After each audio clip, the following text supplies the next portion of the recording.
Update. Am I the a-hole for not going back to my home country for my sister's wedding? Original post. I, 28, immigrated to Canada 7 years ago. I got married after I was 21, and my husband was already living there and came back for marriage. It was arranged by my grandparents. It was strange at first, but I truly did love him. In my religion, remarriage is not prohibited. There is a part of it, if I say in English, that says husband and wife are not those who sit together but whose souls are shared. I feel like my husband's soul and mine are shared, and I have no interest in ever being with another man. My grandparents do not understand that. They want me to bring my kids back to my home country so they can get me remarried, so my kids can have a dad. Even if I wanted to, there are so many unknowns in that scenario that I do not wish to deal with. They have stopped asking me now, but I know it is what they want. My sister, 24, is getting married in June, and she badly wants me to be at her wedding. I would be lying if I said I do not want to go myself. From the way my grandparents were talking, I just know that if I go, they are going to try and get me married too. It's not a situation where I'd end up getting married, but I do not want to put up with the harassment and subject my kids to the idea that they might get a dad because they had a dad who loved them. When I told my sister that I was not going to be able to go, she got very upset with me. She called me selfish for not wanting to come after not seeing her for so many years. I pointed out how our grandparents are, but she said I should put up with it for a month for her. Maybe she is right, and I'm being a jerk about this because we were so close before I left. To edit, my husband has passed away and so have my parents. Now for the top comments before reading the update. Not a-hole. What you wrote about your marriage is beautiful. You may or may not ever find another love like that. That will be your choice to open your heart. I'm not sure about your culture or whether your family home would be a safe place to be. If you feel like you would be in danger of kidnapping or similar, you must not go. However, if you can trust them not to pressure you, you should go be with your sister and celebrate. Put ground rules in place and have a plan for an early departure if you need it. I'm not sure I agree with the last part. Opie lucked out with her husband, but she could not be as lucky with the next one. And right now, she has children to consider too. Her grandparents are showing a lot of signs of not respecting her wishes. Opie has noticed and remarked on this, and if she were to go to that country, she could be in a situation where she can't just have an early departure. It's not rare in countries where arranged marriage is encouraged for the reluctant bride to be locked in a house or given a chaperone so that she cannot escape until the wedding. Not a-hole. It sounds like you're concerned about being pressured into getting married again.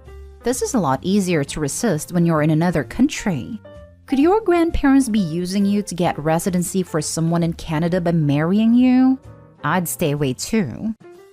It is very likely. Don't risk it. It's not only that you could end up with a bad husband, your children could end up with a bad stepfather who treats them as less than because they are the kids of your first husband and not his. You could be risking not only your future, but theirs too. Not a-hole. I'm assuming how it's written that your husband is no longer with you. You said you were essentially soulmates, so I'm sorry for your loss. I'm having to fill in some gaps here, but it sounds like you going back will put you in an unsafe position and possibly expose your kids to some harm at the same time in regards to having a new dad. Being back there for a whole month is a substantial amount of time as well. Time for your grandparents to try and manipulate you and your kids. Maybe the secret option is to have someone babysit your kids for a long weekend and you can go back for the main ceremony, if it's safe to do that. And now for the update. So after reading everybody's comments, I got worried that my grandparents may actually be planning to make me get married. So I called my brother and told him my fears. He called my sister and he told me it tricked her into revealing our grandparents' schemes. Apparently, they were planning to get me married maybe at the same time as my sister or after. I do not know how they thought they could get away with it, since the temple would never allow that, but it was their plan. So my brother told me I could either make it clear I was not going and end things publicly, or I could just do it secretly. I feel betrayed by my sister, and I know my brother is angry with her. But history of my people teaches us not to seek revenge, and that would hurt my sister's wedding and her reputation. So my brother bought me and my kids tickets, and the plan is to cancel and get my doctor to give some medical reasons not to fly. My doctor is from our community and she will understand. I had to calm my brother down so he can still enjoy her wedding since him being there is more important.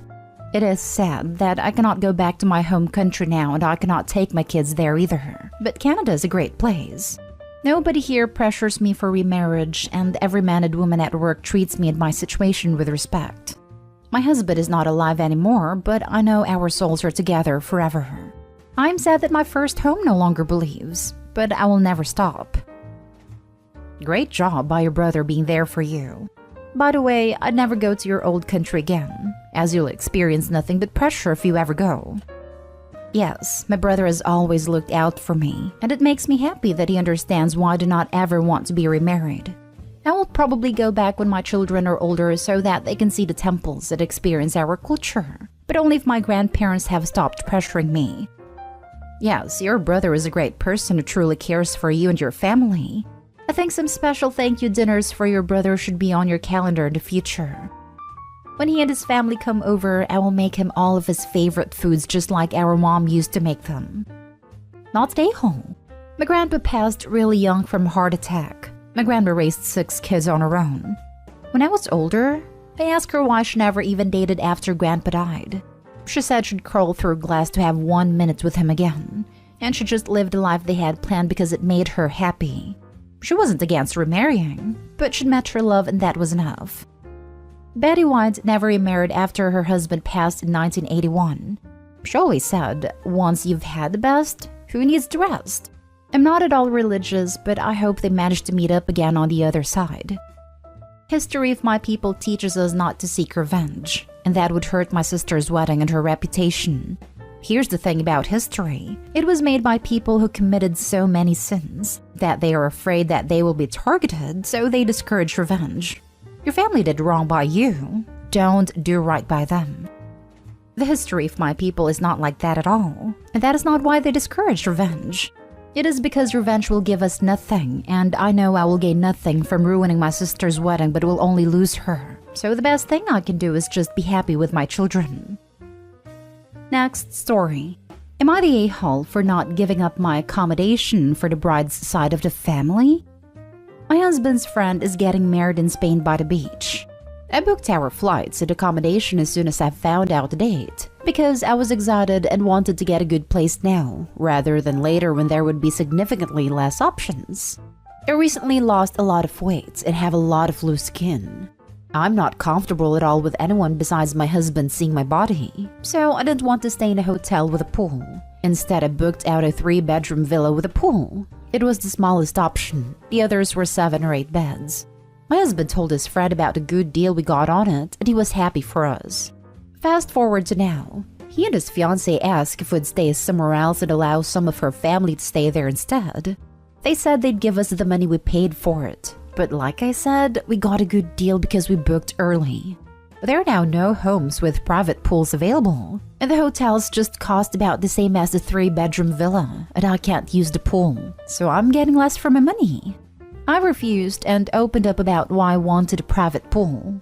She was really nice at first and gave me a speech about how beautiful I was and no one would care. But I can't just switch off my insecurity, so I said no again. And then she flipped and said I was selfish for hogging a 3-bed place because I was too scared to get my flab out.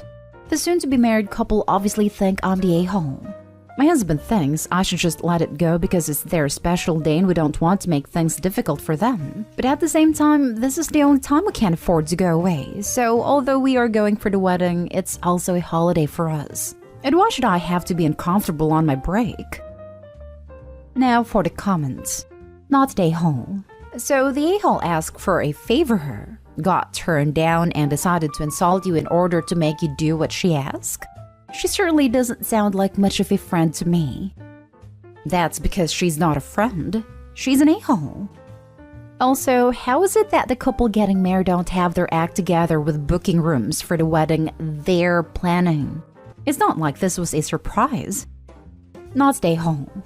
Go to Spain, enjoy the villa, and skip the wedding. Yes, do this. Not stay home. This is another case of people having a wedding and being inconsiderate of the guests. I'm tired of people acting like their special day means they get to treat others like crap. Your husband should be backing you up, because it's messed up. Not stay home. She wasn't being nice. The supportive speech was a transparent attempt to get on your good side in hopes that you'd give her what she wanted. She and her fiancé are entitled a-holes. The relatives should take whatever they can get and learn to plan better. I hope that by "my husband thinks I should just let it go" you don't mean "my husband thinks I should let them have the villa." If that's the case, then he's an a-hole too, especially after that comment she made. Please stand your ground and don't give up the villa. Now for the last story. Am I the a-hole for disrespecting my in-laws and leaving dinner table after my husband's dad insulted me? Last night I had my in-laws visit, made them dinner and put it on the table while I had my own dinner, which was a yogurt and salad, because I'd gained few pounds and my husband pushed for me to lose some. Anyway, we were all sitting eating when my husband's dad asked what I was eating. I told him a salad, and with a confused look on his face, he said, "A salad? That ain't gonna fill up your fat ass." Suddenly, some of my in-laws started giggling, and my husband did too. I felt upset and humiliated, so I got up from my seat and went to stay in my room till my in-laws left. My husband barged in asking why the hell I left my guests by themselves. I told him his dad insulted me and made a joke in front of everyone. He said that I was being too sensitive and too self-cautious, and that didn't warrant leaving the table and disrespecting his family. I argued that he should have defended me instead of laughing along, but he insisted it was just a joke and I should chill. I then said that he's not a lawyer or a police officer, so I should quit expecting him to get involved in every disagreement I have since I'm an adult. We kept on arguing and he said that I disrespected his family by leaving the dinner table and hiding in my room like I was a child when I could have just chilled and kept my cool. My mother-in-law sent a long wall of text about how inappropriate my behavior was. He may be right in that I messed up and was being a bit too sensitive, since this is just how my father-in-law is. Honest and straightforward even with his jokes. Am I the a-hole? Could it be that I overreacted? So let me get this straight. Your husband has pushed you onto a diet. Your father-in-law then joked about your weight. In your home, at your table? And then your darling husband laughed, didn't see how rude this was. But you being upset and leaving the table was what crossed the line? GTFO. Not the a-hole. Hun, I'm commenting here because it's the top comment and I hope you see it. You're absolutely not the a-hole. You were insulted in your home. It is not okay for anyone to speak to you like that. I'm sure your husband and his parents have plenty of faults of their own. Would you be able to get away for a few days to think about the current direction in which your life is headed? Is this what you want for your future? Do you feel lonely in your own home? I promise you deserve to feel loved and appreciated just the way you are. If you would like to lose weight to feel healthier, then do it for you. Treat yourself with the care, kindness, and the love that you deserve from family. Be your own best friend. Your BFF wouldn't want you treated like this. I want to add one thing that might help Opie's perspective. Husband can't get involved in every little disagreement, so he doesn't have to defend Opie. Well, husband sure had no problem defending his parents and getting involved on their behalf. They're adults too. The excuse of "I shouldn't have to defend an adult" isn't his actual opinion. Husband's view is "I won't defend wife." Yes, absolutely this. My soon-to-be ex used to do the same thing. Finally, someone pointed it out. You mean he won't get involved if his family does something that insults you? He won't stand up for you, but he'll defend his family if you do something that somehow insults them? He'll get involved.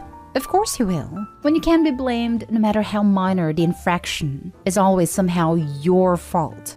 I went, she was right. And thus began the long journey of discoveries of exactly how much manipulative and abusive behavior I had endured for years. Opie, you're not the a-hole. You're the victim. Start taking a good long look at your marriage. The situation sucks, yes, but in itself doesn't necessarily warrant divorce. The problem is, it's indicative of other behaviors. Other issues you may not realize are just as harmful. Chances are, this behavior of his isn't the problem. It's a symptom of something much bigger. Love and protect yourself, really. There are several indications of bigger issues here, and you owe yourself a good long look. Not a-hole, but why exactly are you married to this a-hole? He polices your weight and laughs when his family insults you. WTF? If a member of my family said something like that to my wife, which they wouldn't, I'd throw them out myself. Immediately. No hesitation, the next words out of my mouth would be, "Get out." And he's hypocrite. He won't defend Opie or get involved when his dad outright insults her because she's an adult and she shouldn't be sensitive. But when his parents feel insulted because Opie walked away, then he has something to say.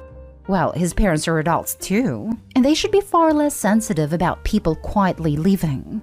They're all just mad Opie refused to be the night's entertainment by being their verbal piñata.